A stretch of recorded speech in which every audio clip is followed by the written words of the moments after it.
What if a mysterious command written more than 3,000 years ago is suddenly becoming one of the most talked about topics in the world today? A rare animal mentioned in the Bible, a coming temple in Jerusalem, and growing discussions among prophecy watchers that something significant may be unfolding right before our eyes. Some believe this ancient requirement could be one of the key steps toward rebuilding the third temple. Others say it's simply a religious tradition. But what does the Bible actually say about the red heifer? And why are so many people suddenly talking about it? Today, we're going to explore the mystery of the red heifer, the prophecies surrounding the future temple, and what it might mean for believers today. Stay with me until the end, because this topic may change the way you look at biblical prophecy forever. The story begins in the book of Numbers, chapter 19. God gave a very unusual command to Moses and Aaron. Israel was told to bring a red heifer, a cow that had to meet extremely strict requirements. The animal had to be completely red, without any defect, never used for labor, and it had to be sacrificed outside the camp. After the sacrifice, the animal was burned completely, and its ashes were mixed with water. This mixture was used for ritual purification. Why purification? Because in ancient Israel, anyone who touched a dead body was considered ceremonially unclean. The ashes of the red heifer were used to cleanse people from this impurity. But here is something fascinating. Throughout Israel's history, very few red heifers ever qualified. According to Jewish tradition, only a small number were used from the time of Moses until the destruction of the temple. This already made the red heifer incredibly rare. But the story does not stop there.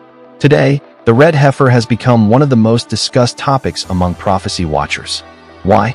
According to Jewish law, before temple worship can begin again, the priests must be purified using the ashes of a red heifer. And that means something important. Without a red heifer, temple sacrifices cannot begin. This is why some religious groups in Jerusalem have spent years searching for a perfectly qualified red heifer. In recent years, several red heifers have even been brought to Israel to be examined to see if they meet the biblical requirements. If one of them qualifies, it could allow the purification rituals described in the book of Numbers chapter 19 to take place again. And that could open the door for discussions about rebuilding the third temple.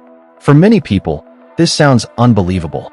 But for students of prophecy, it raises a very serious question. Could we be seeing preparations for something the Bible already warned about? The idea of a future temple appears in several passages in the New Testament.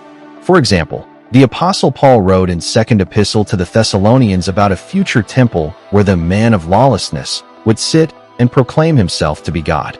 In addition, Jesus Christ spoke about future events in the Gospel of Matthew, chapter 24. He warned about the abomination of desolation spoken of by Daniel the prophet. Many prophecy scholars believe these passages imply that a temple will exist in Jerusalem again during the end times. That is why the red heifer has become such a fascinating topic. But there is also something deeper that many Christians believe. Some theologians see the red heifer as a symbol pointing to Jesus. Think about the parallels. The red heifer had to be without defect. In the same way, Jesus Christ lived a sinless life. The red heifer was sacrificed outside the camp. And the Bible tells us that Jesus was crucified outside the city. The ashes of the red heifer brought ceremonial cleansing.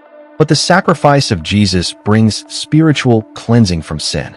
In fact, the Epistle to the Hebrews directly compares the cleansing power of the red heifer with the far greater power of Christ's sacrifice.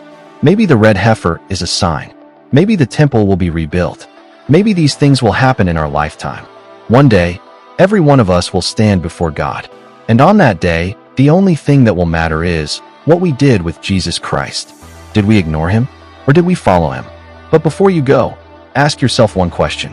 If today you stood before Jesus Christ, would your heart be ready? Take a moment and think about that.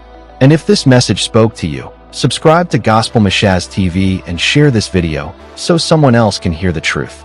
And remember, the signs may point to his coming, but the real preparation begins in the heart.